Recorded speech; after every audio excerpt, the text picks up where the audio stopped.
temporary puncture repairs. Okay, now when I say temporary, it's only temporary.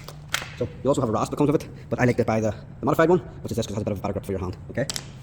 Then you have your other bit here where your thing goes through it, and then that's how we'll get it into the tire. Okay. So first things first is we need to take out the actual screw. Then obviously you're going to need a wee tire pressure gauge to get that tire pumped up again. Okay, you buy the wee 12-volt ones online, which are handy enough. Get your rasp.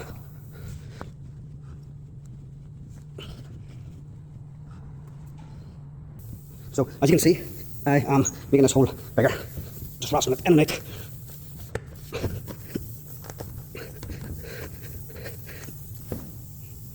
Okay, once you're happy with the whole size and it's been widened out, then we need to get this tool along with our wee patch, and then it doesn't look too good, this one, but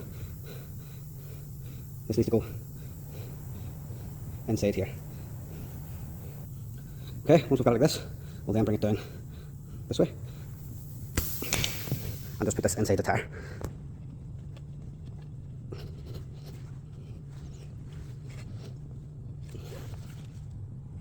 Okay, once you get it out, then you snip off any excess.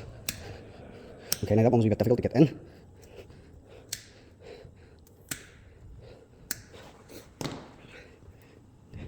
Then, obviously, that's only a temporary fix. That'll do you to get you home or whatever. Then don't forget to put some air into that tire.